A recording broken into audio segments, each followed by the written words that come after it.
One of the most difficult types is the intuitive introvert. The intuitive extrovert, you find among hunters, bankers, gamblers. But the introvert, he has intuitions as to the subjective factor, namely the inner world. Very difficult to understand, because what he sees are most uncommon things. He doesn't like to talk of them, if he's not a fool, because he would spoil his own game by telling what he sees, because people won't understand it. So when the introverted intuitive would speak what he really perceives, then practically nobody would understand it. He would be misunderstood. And so they learn to keep things to themselves, and you hardly ever hear them talking of these things. That is a great disadvantage, but it is an enormous advantage in another way in human relations. For instance, they come into the presence of somebody they don't know, and suddenly they have inner images, and those inner images give them a more or less complete information about the psychology of the partner. Introverted intuitive has, in a way, a very difficult life, although one of the most interesting lives. But it is difficult often to get into their confidence, you know. The things that are interesting to them or are vital to them are utterly strange to the ordinary individual. Being an introvert is the greatest thing that ever happened to me. Being introverted, right? At first, when I started out as a kid, I thought that this was like, oh man, I'm a loser. I'm not socializing. I'm missing out. You know, you get the fear of missing out, FOMO, fear of missing out what other people are participating in. And you're like, oh man, I'm not cool enough. I'm not popular like them. They're getting attention and I'm just a nobody in the background. But then as time goes on, I started seeing my powers. I started seeing the prowess that comes with being an introvert, you know? It's actually a strength. Now, these two personality traits were discovered by Carl Jung, who coined the terms introversion and extroversion through his studies with patients, where he saw that there's different intrinsic values that people have, different motivations. An extrovert simply gains their energy from the external world, from external factors. And an introvert gains their energy from internal factors, right? External thinkers or extroverts, they go to parties to get energy. They go to socialize with other people to get energy. And introverts, they sit with themselves and they reflect, they think, they read, all of these things to gain their energy. The weakness that an introvert has is that we aren't the life of the party, okay? We are not the main attention when it comes to socializing. The strength comes in the fact that you can see people as they are. You can discern through people. You can know, you can read somebody's mind and they can't read yours. That's the strength. It's almost like having a shotgun. When you're an introvert, like you can read a person's character like that, almost to the point where you could predict their moves before they make it. A lot of people are very predictable because they do the same thing that everyone else is doing. So you just got to pay attention to the culture and you know where they're coming from. It's a strength that only few can bear because it's a very lonely path to walk when most people are not going to understand you. Most people are going to misinterpret you. Most people are going to misunderstand you. You know what I mean? Like that's just how it is when you have a mind of your own. You're not going with the culture, right? So it's a weakness in a sense of you don't have a lot of people that rocks with you, right? Because most people don't understand you. Most people just like, well, no one else is talking like that, so I can't really get behind this. But at the same time, the superpower is that you know the soul of the people who are extroverts, right? They don't know you, right? To them, you're a mystery. You're like, oh man, I just can't figure this guy out. You know what I'm saying? But to you, they are like a comic book. They're like, I see their whole actions. I see what they're doing. I see, you know, it's like I could see their psychology. And it's because of the difference in mentality, right? An extrovert doesn't take the time to process the things that they're going through in their minds. They're constantly within the world. There are strengths that come with extroversion. You're more easily accepted on first appearances. You gain friends easily.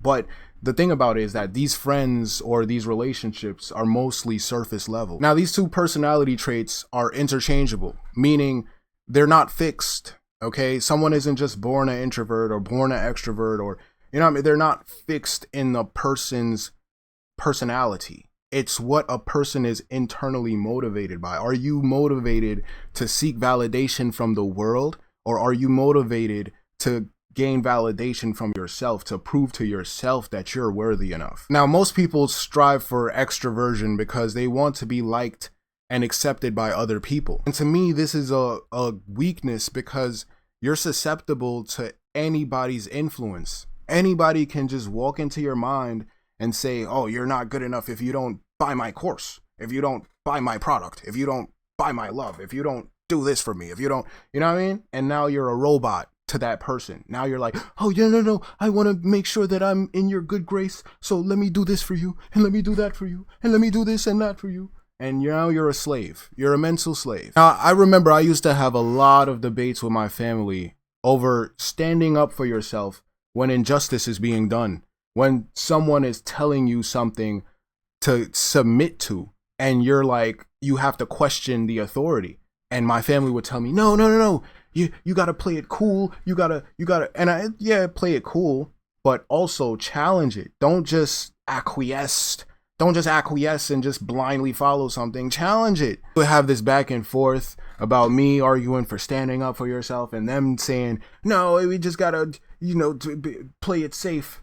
And I would always bring it back to this example, like slavery. If I was in slavery times, I would be plotting a revolution. Like, I just cannot fathom that idea that another human can own another human like an animal on a leash. That was a possibility at one point in time. And I said, if I was a slave back in those times, I would devote my life to revolting. I would wait until the masses sleeping, go get his gun, and then it's over. I'm running shit now. Like, it's over. It's gonna be a rebellion. Like, if they were in slavery times, they would just take it up the ass. Like, they would just accept their punishment. They would just be like, I didn't do anything wrong in life. All I was just doing is existing, but I guess I deserve this punishment. I guess I deserve this person treating me like this. I guess I deserve this happening to me. I guess I deserve being a slave. That's what they would be like. I just can't understand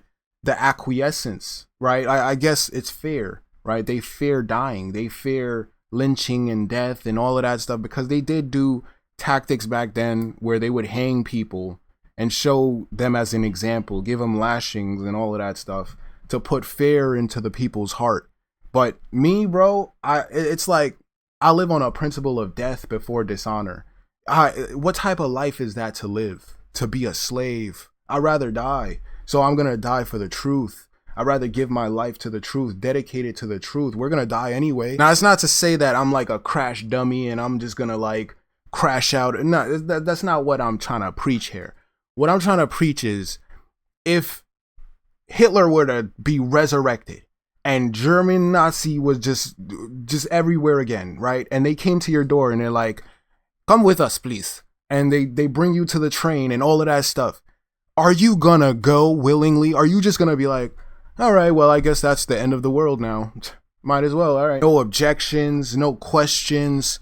Just, all right, well, the authority said to do it, so I guess we just do it. Studying this from other people, studying the psychology from other people and seeing how weak they are, how easily influenced people are, it gave me more confidence in myself, because I started realizing that most people who hold opinions and throw it around and all that stuff, they don't even know what they're talking about. They're only conforming to what majority is saying. They're only like, they get their opinion from the culture. Their judgment is not even real, right? Because usually we would have like this insecure factor of, oh man, am I doing the right thing? And someone comes along and says, no, you ain't doing shit, right?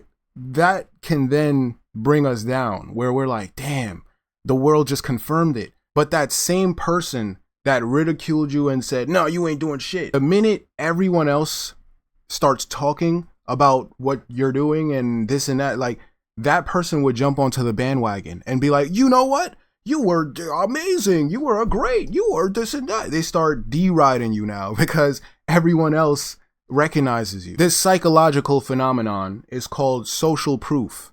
And I've known about this for a long time. A lot of stupid people fall for this. They're like, well, if other people like this, then I should like it.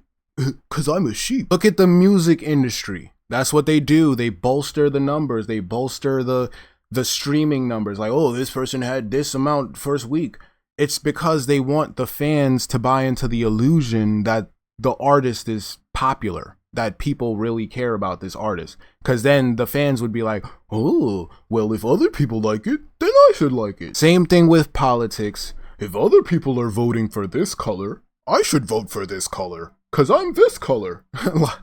It's just all stupid. Like, nobody's really paying attention. They're just being misled all the way. Like, every which way you see, like, most people are just sheep. Most people are just malleable. So what I'm trying to say with this video, right? To all my introverts out there, what I'm trying to tell you is that this world is madness. Don't be ashamed of not fitting in. Don't be ashamed of who you are. You should actually have appreciation for the mind that you have, because the extroverts suffer. They suffer constantly in unknown ways because they don't resolve their own mental dilemmas. And we suffer too because we have to live on a planet with them. So we suffer from our awareness of the situation that we're in, you know?